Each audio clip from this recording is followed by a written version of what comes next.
the very illusion that creates suffering.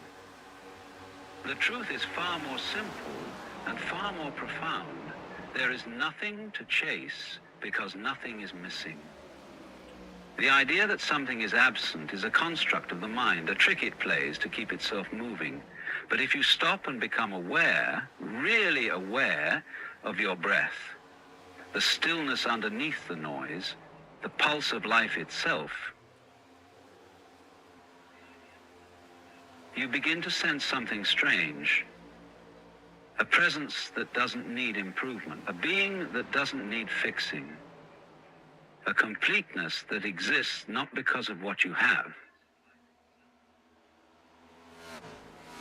a complete experience,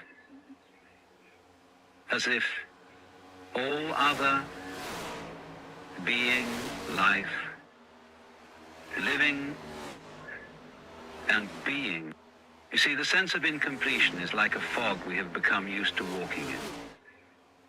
We no longer question it, we adapt to it. We think, once I have this, then I will feel peace. Or, once I become that, then I will be free. And yet, every time we reach a new milestone, the mind shifts the target. The finish line moves. What was once a goal becomes just another step. And so life becomes a cycle of postponing happiness, peace, and contentment until some future event justifies it. But pause for a moment. Strip away the noise of desire. Strip away the grasping, the craving, the comparison. And what remains is stillness. What remains is being. That is the you that has never been broken. That is the you that exists before the roles, before the goals, before the identities. It's not an empty void. It's fullness. It's wholeness in its purest form. It's the you that doesn't need validation to know it exists. It simply is. When you realize this, when you feel it in your bones, the chase starts to look rather silly. Think of it like this. Imagine a wave in the ocean constantly trying to become water. It moves with urgency, it rises, it crashes, it breaks, trying so hard to be what it already is. It does not realize that it has always been water from the beginning. In the same way, we push and pull and hustle, trying to become worthy, loved, successful, enlightened, forgetting that our very essence is already complete, not perfect, but whole. And this doesn't mean you stop growing or creating, but the place you act from changes. No longer are your actions motivated by lack, by a need to prove your worth. They arise from joy, from inspiration, from the sheer delight of expressing what is already within you.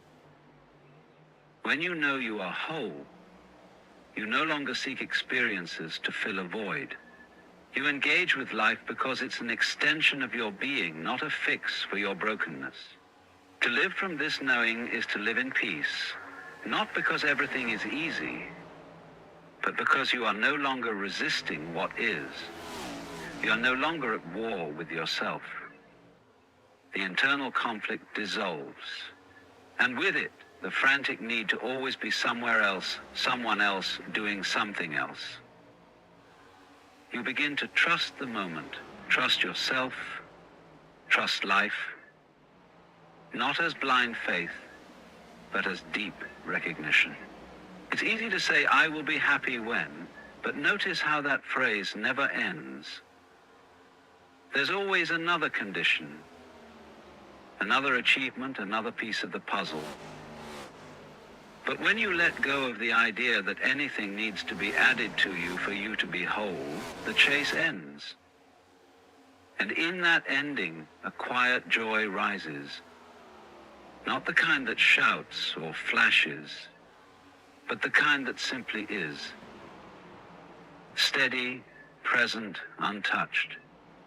Most people fear that if they stop chasing, they'll become stagnant. But the opposite is true. When you realize you're already whole, Your actions become more potent, more meaningful. You're not acting out of desperation or lack. You're not trying to fix your life. You're expressing it. You begin to play rather than perform. You move not to become, but because moving is part of the dance. And this dance of life becomes far more beautiful when you're not constantly stepping over yourself trying to reach a future that never arrives. Every moment becomes enough. Every breath becomes sacred.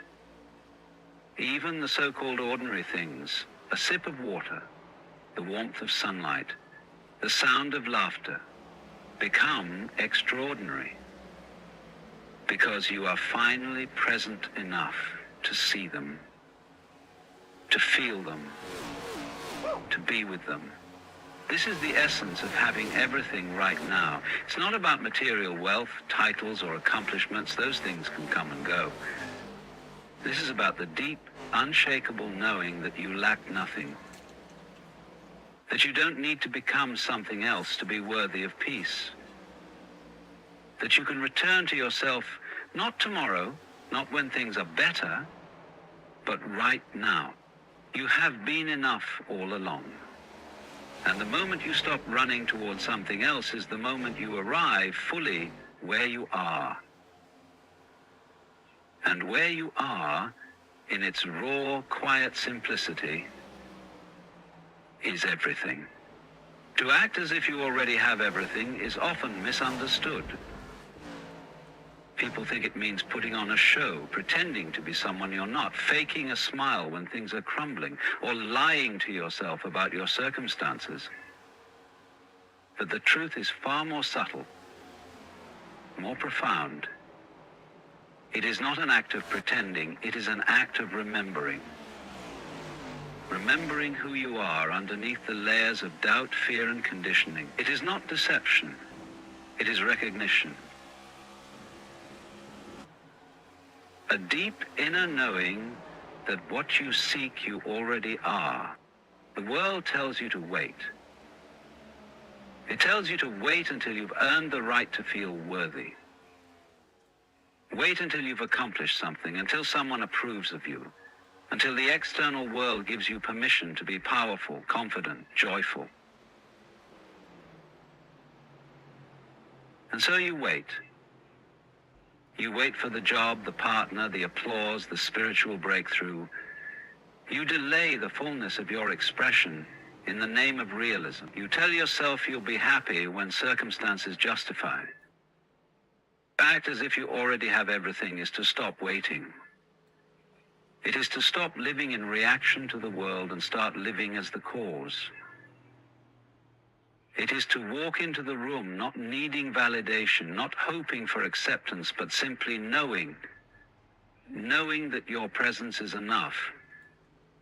Knowing that your essence carries value whether or not the world claps. That kind of knowing isn't loud. It doesn't have to convince anyone. It simply is. This way of being does not mean you're blind to what's happening around you. It doesn't mean you ignore your bank account or deny the challenges you face. It means you no longer identify with them. You recognize that your true power lies not in reacting to the evidence of the senses, but in standing in the feeling of already being the person you wish to become. Because in a strange paradoxical way, you only become that version of yourself when you stop trying to be them and instead live as them.